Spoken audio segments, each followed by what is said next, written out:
네, 안녕하세요. YJ입니다. 네. 다시 또 출근하려고 하고요. 오늘은 모델 Y 주니퍼에 대해서 장점, 뭐 단점 이런 거 한번 좀 몰아서 일단 장점들끼리, 단점들끼리 생각나는 대로 한번 쫙 말해보려고 하고요. 일단 뭐 단점부터 시작할까요? 당연히 변속기 패드, 드라이브 후진 놓는 게 여기잖아요. 보시면 밟고서 이게 지금 위로 하면 드라이브, 다시 파킹, 뒤로 하면 후진. 이게 요걸로 하는 거기 때문에 동작 미스가, 그러니까 사실은 일단 적응은 해요. 인간이 적응하는 동물이기 때문에 저도 이미 적응해서 야, 불편해 죽겠다 그런 건 아닌데, 그런데 일단 1차적으로 적응을 해야 된다는 사실 자체가 편한 건 아니잖아요. 적응 안 하고 곧장 편하게 하는 방법들도 많은데, 일단 뭐 테슬라에서 맞췄거나 적응을 해라 라고 하니까 지금 이 부분이 사실은 그러니까 좀 불편하고, 그러니까 사실은 적응은 했어요. 저 시기 적응했는데 불편했던 게 가끔씩 뭔가 좀 저랑 안 맞는 경우가 있어요. 저번에도 이게 원래 자동으로 놓을 수가 있어요. 자동으로 놓으면은, 그러니까 전진 운진 막기 앞뒤 왔다 갔다 왔다 갔다 하면서 자리 잡을 때 보통 보면은 뭐이 녀석이 뭐 예를 들어 어디에서 이제 앞으로 쭉 가서 앞에 벽이 있고 브레이크를 밟으면, 앞에 벽이 있고 브레이크가 있으면 100% 뒤로 가겠네? 그럼 후진, 이런 식으로 삥 소리 나면 후진으로 바꿔주고, 그러고서 다시 뒤로 쭉 갔다가 자세 잡고 다시 앞으로 가려면, 아니면 핸들 왼쪽으로 쫙 꺾다가 뒤로 가고 다시 브레이크 바꿔 핸들을 오른쪽으로 꺾으면은, 웬만하면 다 핸들을 멈추고 역방향을 꺾으면 또 반대 방향, 뭐 전진을 하다 후진을 하다 전진을 하던 뭐 그런 개념이잖아요.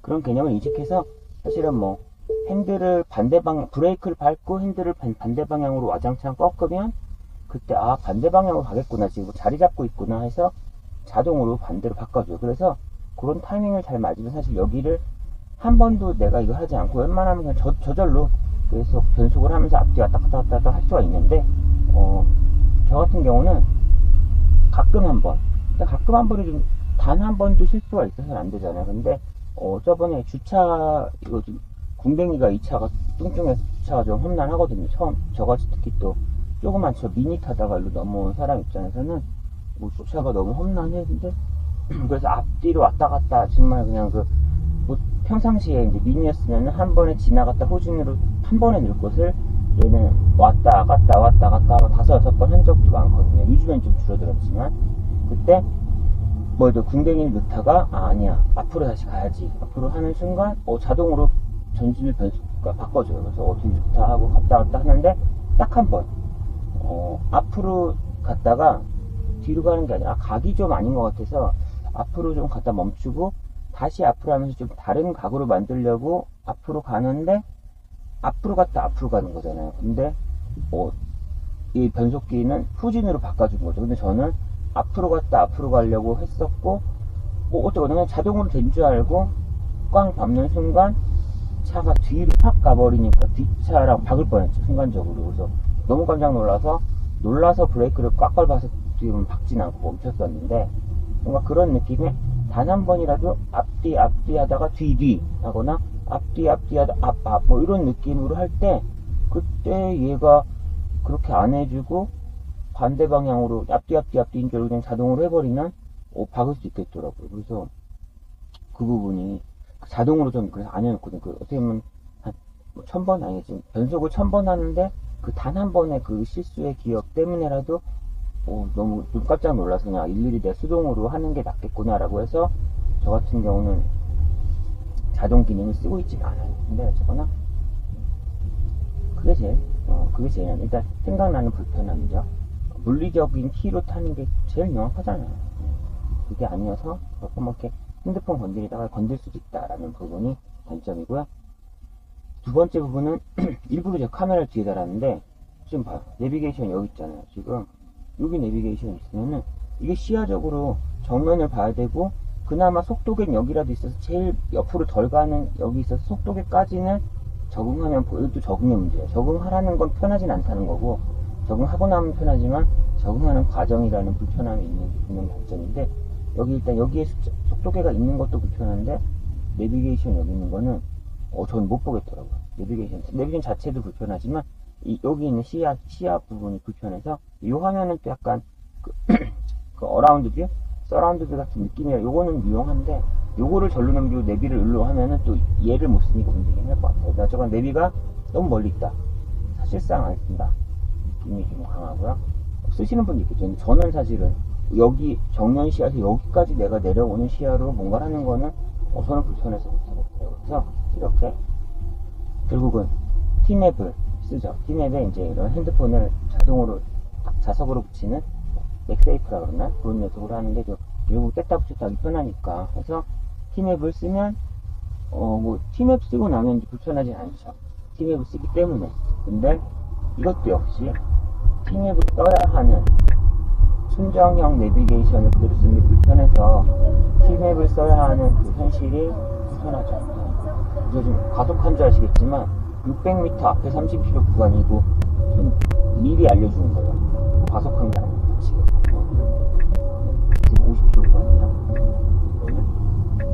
그래서 이거 자체 불편하고 또 필요했던 게 내비를 못 보잖아요. 그래서 처음에 그 광명에 차 가지러 가는 건 불편한데 이건 다음에 얘기해요. 어제 광명에 차 가지러 갈 때 그때 순정 상태로 이제 틴팅샵으로 제가 직접 운전해서 가져갔었는데요. 그때 있어서 이거 지금 내비게이션을 제가 못 보니까 불편하니까 불편한데 그 틴팅샵까지 익숙하지 않은 전기차로 가야 돼서 그때 꼭 필요했던 게 저는 이 광명 갈 때 그 내비게이션 핸드폰 뒤에 붙이는 이 녀석은 제가 가지고 갔거든요. 가자마자 다른 거는 뭐 나중에 설치하더라도 광명 차 받자마자 이제 그 스마트폰 거치대는 사가지고 붙여서 스마트폰 붙이고 T맵으로 해서 썼죠. 이거 없었으면은 어쨌거나 틴팅샵까지 가는데 불편할 뻔했어요. 전기차라는 것을 처음 운전하는데 내비게이션을 항상 보고 운전하다가 내비게이션이 너무 시야 밖에 있는 시점에서 뭐 광명까지 가서 사고 날 수 있어요. 광명이 틴팅샵까지 가서 사고 날 수 있으니까 무서워가지고 다른 분들도 어쨌거나 핸드폰 거치대 보는 저는 광명 갈 때 물론 집으로 택시점 갈 수도 있지만 기념으로 광명에 차 받으러 가면은 그때 그래도 내비게이션 거치대 정도는 좀 사가지고 가는 게 필요하지 않을까 개인적인 생각이고요. 또 대부분 불편한 것들은 적응을 해야 되는 것들이에요. 그러니까 익숙함, 그동안 제가 일반 차들을 타면서 느꼈던 그 익숙함들을 갑자기 전기차로 오면서 익숙하지 않아서 내가 적응해야 되는 과정을 거쳐야 된다는 게 문제고요. 물론 그래서 결국은 적응이 된다면 사실은 뭐 적응이 안 되는 불편함은 제일 문제긴 한데 그런 건 아닌 것 같긴 한데 그래도 어쨌건 결과적으로 이 세팅이 추가적인 내비게이션 쓰고 있잖아요. 이거 자체는 해피엔딩은 아니죠. 뭔가 얘 순정해서 끝냈으면 좋겠는데 이런 거랑 추가적으로는 내비게이션 자체가 좀 보진 않지만 내비게이션이 뭐 나중에 목적지도 지금 안 눌렀는데 목적지 누르면 한국 같은 경우는 사실 T맵을 쓰는 이유가 4차선 누르면 4차선 중에 1차선을 이용하세요. 조만간 당신은 우회전 할 거니까 맨 오른쪽 차선을 가세요. 이런 그 길 안에 세부 차선에 대한 정보들이 항상 나오잖아요. 당연히 뭐 이쪽에는 그런 의미 없죠. 그래서 사실 이거가 눈에 잘 보인다고 해도 어쨌거나 새로운 곳을 갈 때 차선 중에 어디가 갈지 맨 우측이 우회전인지 뭐 그런 느낌들 안 알려주면 사실은 좀 불편하죠. 예측하기가 힘들죠. 그래서 그러니까 내비게이션 시스템 자체도 되게 좀 자상하지는 않다. 근데 나는 안 쓴다. 그런 부분이 어쨌거나 단점이라고 할 수 있을 것 같고요. 추가적으로는 뭐가 있을까요? 단점이란 일단 다 대부분 적응의 문제가 단점이긴 한데 근데 일단 이 정도가 대부분인 것 같아요. 뭐 충전을 해야 한다. 기름 넣는 거는 뭐 1분, 5분 걸리나? 기름 넣는 거는 엄청 빨리 걸리지만 기본적으로 충전은 오래 걸리죠. 완속 충전 같은 경우는 거의 10시간? 이 정도는 걸리는 것 같고요. 급속 충전은 전 안 해봤지만 슈퍼차저나 이런 데 급속 충전하면은 0에서 100을 가는 시점은 아니지만 뭐 한 20, 30분 남았을 때 뭐 7, 80%까지 가는 게 20분, 30분 그 정도 느낌으로 된다고 하니까 뭐 할 수는 있는데 어쨌거나 또 약간 적응해야 되는 불편함이 있죠. 뭐 어디 멀리 장거리 이동할 때 그냥 내비게이션에 테슬라 슈퍼차저 위치를 경유주의 생각하면서 가야 되고, 뭐 거기서 지금 2, 30분 충전할 때 커피 한 잔 뭐 뽑아 먹거나 그런 휴게소 같은 게 있으니까 어떤 뭐 대형마트나 그런 부분이 어차피 커피 먹을 시간 난 충전하는 거야 라고 합리화할 수 있는데, 커피조차 안 먹어도 될 만큼 빠르게 충전되는 게 베스트죠. 근데 뭐 그런 게 아니니까 결국은 내 동선에서 어차피 뭔가 해야 돼요. 어차피 쉬어야 돼요. 어차피 뭐 커피 한 잔 마셔야 될 것 같은, 아니면 완속 충전 같은 경우, 저 같은 경우는 그 회사에 저희가 그 전기차 충전소가 있어요. 충전기가 있어서 출근해서 어차피 회사에 차를 세워놓고 당연히 뭐 아침 7시, 8시에 차 세워놓으면 퇴근할 때까지 차 탈 일 없으니까 한 10시간 정도 충전할 수 있죠. 당연히 어차피 차를 충분히 세워놓으니까. 뭐 그런 충전소가 있을 때는 할 수 있는데, 뭐 그렇지 않은 경우는 불편할 것 같긴 해요. 근데 이제 또 그래도 하고 싶으면 할 수는 있는데, 저 같은 경우는 한 달에 많이 안 타거든요. 출퇴근이 지금 목동에서 여의도까지가 예상치 멀지 않으니, 그리고 운동한다고 또 월수금 이럴 때는 저 자전거 타고 출퇴근해서, 저는 이제 차를 많이 타진 않아요. 저희 경우는 와이프가 이제 애들 뭐 학원 데려다주고 이럴 때도 차를 쓰지만, 결국은 한 달에 한 500km 내외 정도밖에 운행을 안 하는 것 같아요. 한 달에 500km면 사실 이 테슬라 모델의 저 RWD 모델의 충전, 완충 한 100% 충전하면 갈 수 있는 거리가 보조적으로 400이지만 실질적으로 보통 상온 상태에서는 430, 440km 정도 되거든요. 겨울에 내려가겠죠. 겨울이 아닐 때. 그렇다고 하면은 이론적으로는 400 몇십 킬로인데 내가 한 달에 500km 탄다 그러면 한 달에 한 번 정도, 한 달에 한 번, 두 번 정도 많아야, 어차피 빵프로트 충전하는 게 아니라 아마 20, 30%까지 내려가면 충전해야 되니까, 그러면은 한 달에 두 번 정도 충전하면 되긴 해요.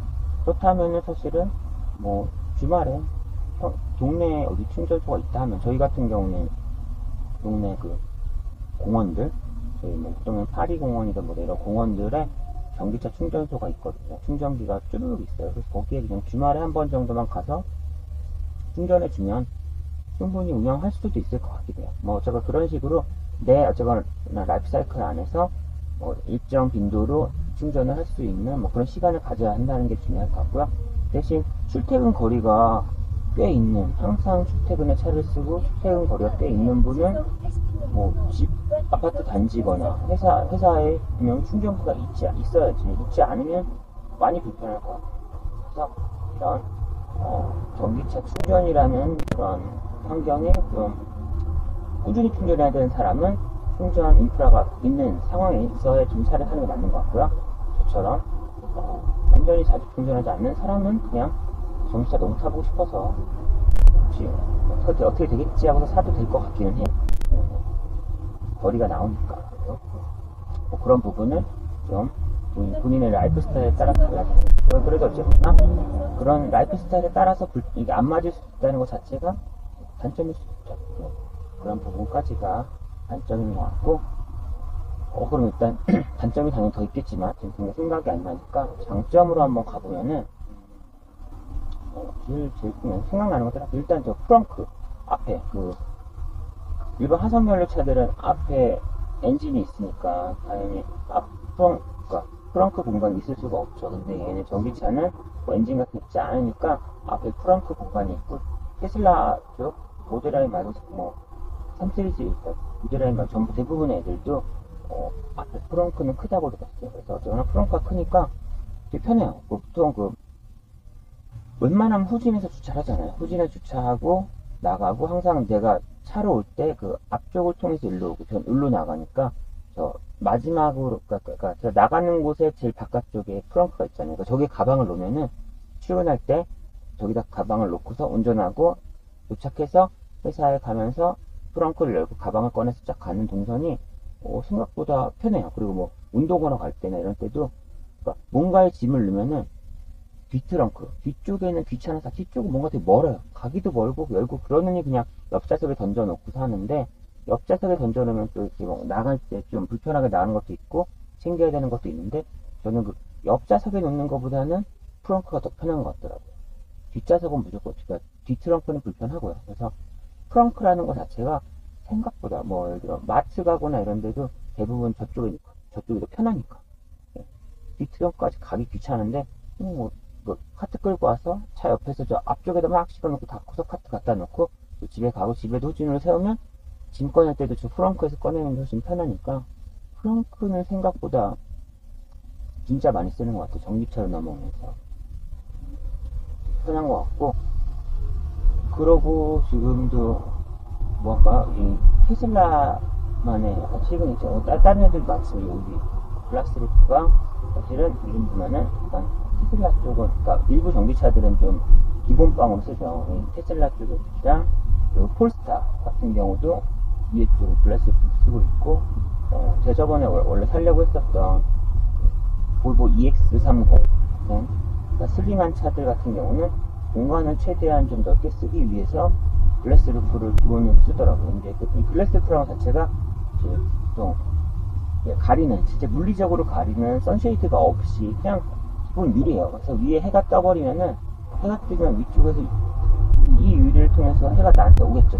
그래서 기본적으로 이제 이 유리는 일정 수준 햇볕을 막을 수 있는 그런, 그러니까 일반 앞유리, 옆유리는 썬팅 안 하면 햇볕이 그대로 들어와서 눈부시지만, 위쪽은 당연히 기본적으로 햇볕을 막을 수 있게 세팅을 해서 나오긴 하는데, 그동안은 사실 이게 분명히 너무 덥대요. 너무 더워서 머리가, 탈모 유발자라 머리가 좀 뜨거워지는 게 있었는데, 한번 말씀드린 것 같지만, 이번 테슬라 모델 Y 같은 경우는 뭐 온도 부분에서 열감이 7배 정도 줄어들었다. 제가 뭐 7배 체크해보질 않았지만, 그런 말을 하고, 뭐 일부 유튜버들 썬팅 이런 거 측정 장치를 이용하면은 기존에 온도금이 있지 않은 이 테슬라 모델 Y나 이런 애들의 썬팅 후 정도의 느낌을 얘는 기본형에서 보여준다고 하더라고요. 꽤 막는다? 햇볕을 꽤 막는다 느낌이 있죠. 대신 이제 아직 한여름이 아니어서 테스트 안 해봤지만, 현재까지는 저도 지금 운전하면서 썬팅은 한 앞유리, 옆유리, 뒷유리 썬팅을 했는데, 이 글라스루프는 안 했고, 지금 해가 들어오고 눈부시고 이런 것들이 앞유리, 옆유리에서 어쨌거나 눈부셔, 썬팅 더 진하게 할걸, 뭐 이런 후회, 그런 것도 가끔씩 있지만, 위쪽에서 글래스루프 썬팅 할걸, 머리 뜨거워, 이런 느낌은 사실은 아직까지는 지금 6월 말 정도 됐죠. 아직까지는 받아본 적이 없어요. 햇볕이 쨍쨍해도, 그러니까 위에 이게 지금 제 시야에는 여기까지밖에 안 보이는데 글래스루프가 안 보이거든요. 그래서 뭔가 이게 불편했었으면, 맞아, 위에 글래스루프지 할 텐데, 사실 운전하면서도 위에가 글래스루프인지를 아예 인식하지 못할 정도로, 그 정도로 글래스루프가 웬만한 걸 막고 있으니까, 햇볕이 계속 와서 머리가 뜨거우면 뭐야 뜨거워 이렇게 생각했을 텐데, 뭐 그런 느낌은 없어서 아직까지는 전혀 추가적으로 물리적인 선쉐이드 안 해도 되겠다 생각 중이고, 조금 뭐 한국은 어쨌거나 봄, 여름, 가을, 뭐 이렇게 덥고 춥고 확 왔다 갔다 하다 보니 여름의 극점에서는 더울 수도 있을 것 같긴 한데, 일단 제가 보기엔 전 약간 대충대충 사는 스타일이기 때문에 저 같은 애들은 여름에도 에어컨 좀 더 세게 치면 되지 않을까, 이런 느낌으로 버틸 수 있을 것 같고요. 너무 힘들면 그때 가서 선쉐이드 사면 되죠.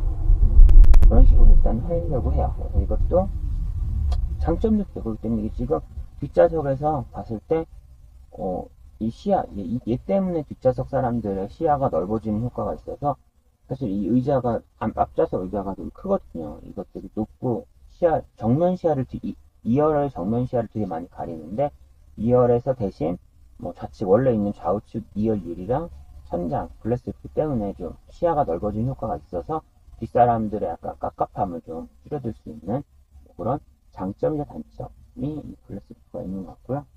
장점 얘기하고 있었죠. 그럼 다른 장점은 뭐가 있냐면, 그냥 깔끔한 거.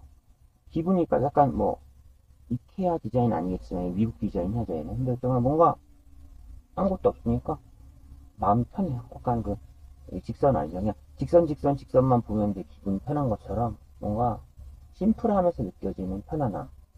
그게 테슬라에 있는 것 같고요. 그러니까 테슬라의 약간 장점은 그런 것 같아요. 이게 연락 고급은 당연히 아니에요. 근데 테슬라 장점은 제 생각에는 테슬라 모델은 4종류밖에 없잖아요. 4종류밖에 없는데 그거를 뭐 모델 I 같은 경우는 일정 시점에서는 글로벌 판매 1위까지 했다면서요. 뭐 내연기관차 포함해서 단일 모델로. 그러니까 4개의 차를 무지막지하게 팔다 보니까 규모의 경제가 당연히 나오죠. 뭐 차가 예를 들어 BMW 같은 경우는 세단 시리즈, 뭐 SUV 시리즈, 뭐 중간 약간 스포츠카 같은 시리즈, 좀 더 간지나는 시리즈 이런 애들이 엄청 많아. 뭐 20개 근처 가지 않나요? 종류가? 전기차 시리즈 다 모양이 다르니까 당연히 규모의 경제가 안 나올 텐데 얘는 결국은 규모의 경제가 나와서 그런지 저는 RWD 5,299만 원이라고 하면은 이게 뭔가 대량 생산을 안 했다면은 뭐 느낌상 한 뭐 RWD가 6천 정도 넘을 수 있을 것 같은데 미친 듯이 똑같은 모양을 찍어내서 효율화 시켰기 때문에 그래도 다른 차 회사였으면은 약간 뭐 6천에 살 것 같은 차를 그냥 몰빵해서 집중하다 보니까 좀 규모의 경제로 5,299만 원이 된 것 같은 그런 느낌의 만족감. 대신 이제 길 가다 보면 똑같은 차가 많겠죠. 그러니까 나는 특이한 차 타고 싶어 하는 사람은 뭐지 이거 개나 소나 이런 느낌이 있을 텐데 그게 아니라 그냥 뭐 개나 소나 타도 그래도 어느 정도 이 가격 대비 좀 좋은 차를 가격 대비 더 좋은 차를 타고 싶다 하면은 테슬라도 괜찮은 것 같고요. 이게 액세서리 같은 것도 되게 많아요. 테슬라는 그 알리익스프레스에서 많이 사는데 뭐 정품도 있지만 이것도 그렇죠. 보통 사람들 입장에서는 이런 액세서리 만드는 업자 입장에서는 다양한 차종이 계속 페이스리프트 되고 풀체인지가 되다 보면 모양이 다 바뀌잖아요. 그럼 어디에 맞는 액세서리라는 게 되게 많이 안 팔린 차에 펠이 되기 전까지 정도밖에 못 쓰는 액세서리지만 이 테슬라 차들은 4종류밖에 없고 사실 얘도 뭐 페이스리프트, 그러니까 거의 풀체인지급 페이스리프트라고 하는데 그래봐야 내부 내장재나 많은 부분이 뭐 동일한 규격을 계속 쓰고 있어요. 과거 모델을. 그렇기 때문에 액세서리가 주니퍼에도 이전 2004년 이전 모델 하이 뭐 액세서리 쓸 수 있나요? 하면은 꽤 많은 액세서리들이 그대로 사용 가능해요. 때문에 이제 액세서리 만드는 업자들 입장에서도 이게 충분히 활용도가 있고 차 자체가 많이 팔렸기 때문에 액세서리를 만들 니즈가 있는 거예요. 그래서 결국은 그래서 이제 뭐 검색해 보면은 액세서리가 너무 다양해서 아기자기하게 뭔가 플러스로 꾸미는 재미가 테슬라 쪽에 있는 것 같아요. 그래서 약간 알리 쇼핑하는 맛이 있어요. 뭔가 사고 싶은 것도 많고 새로운 것도 많고 이런 것까지 있어 막 이런 것들이 많아서 좋은 것 같아요. 그래서 실은 돈 안 사지만 뭐 이런 것도 있지. 이게 최대 문제가 앞에 계기판이 없는 거잖아요. 뭐 사실상 순정으로 나온 것처럼 핏이 딱 맞는 요 앞에 무슨 계기판을 그 알린가 테문가에서 판다고 하더라고요. 뭐 그거 하면은 그 링크 핸드폰 링크 하면서 여기서 내비게이션이 된다고 하는데 속도계도 앞에 나오고 굳이 이제 저는 그 정도까지 순정을 뺄 생각은 없어서 안 하지만 그런 부분들 다양한 게 저 같은 경우도 지금 그 차박용 에어 매트리스 샀거든요. 에어 매트리스가 순정이 한 30만원 하려나? 순정이 예쁘긴 해요. 순정은 막 테슬라 약간 상품 마크도 붙어 있고 색깔도 약간 간지나는 어두운 색, 간지나는 뭐 약간 무광인 듯한 약간 시크한 듯한 어두운 계열의 그 에어 매트리스여서 뒤쪽 C가잭 연결하면 펌프까지 주니까 에어 펌프 연결해서 쓰면은 뭐 한 2분? 1분, 2분 안에 뒤에 그러니까 뒷좌석 폴딩 한 다음에 그 위에 에어 매트리스로 쫙 깔서 올라가죠. 근데 저도 이제 제가 산 거는 색깔이 좀 약간 베이지 계열이긴 해요. 그래서 가지는 좀 떨어지긴 했는데 그럼 편하게 하고 저 알리에서 한 6만원, 5만원에 사서 할 수 있고요. 디자인은 사실은 케바케지만 알리에서 저도 그 테슬라 앞에 막 붙이는 그 T마크 T라고 T같이 생겨있는 그게 지금 주니퍼에서는 그 앞에 본네트 위에 T마크가 없거든요. 그래서 뭐 굳이 그들의 설명, 사람들의 설명에 따르면 누가 이미 이제 이 모양, 이 상황을 보면 테슬라인 줄 아는데 굳이 앞에 T자까지 붙여서 테슬라임을 설명할 필요가 없어져서 이미 충분히 유명해져서 굳이 T를 붙이는 게 사족인 것 같아서 뺐다라는 설명을 하는데 뭐 차를 좋아하는 사람 다 알 거고요. 근데 이제 제 와이프나 뭐 이런 좀 차를 안 좋아하시는 분들은 뭐 약간 키마크 그래도 있는 게 훨씬 예쁜 것도 있고, 제 와이프도 보면은 약간 그 일자형 데일라이트이 비싸는 사람들 말과 이상하게 소나타 그랜저에 좀 픽이 났다. 약간 이거 테슬라 차 할못들이 보면은 테슬라가 아니라 뭐 소나타 그랜저의 살짝 SUV인가 이런 느낌이 있어서 좀 싫다. 그래서 난 T 붙일래 했는데, 저도 뭐 그냥 그런 따라 T 붙이니까 더 예쁜 것 같아서 만족은 하고 있고요. 그것도 사람들 마음이죠. 저는 T 붙인 거는 만족하고 있고, T도 정품으로도 팔아요. 정품으로도 테슬라 샵에서 정품으로 분명히 팔 거고,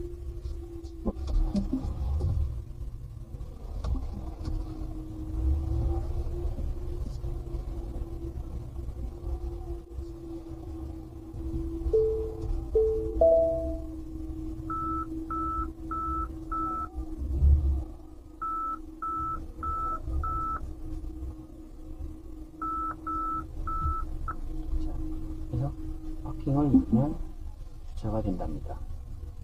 네, 그래서 뭐 괜찮은 것 같고요. 다른 거는 일단 오늘 도착했으니까 일단의 장점과 단점의 첫 시간을 이것으로 마치도록 하겠습니다. 네, 또 다음 봬요. 안녕.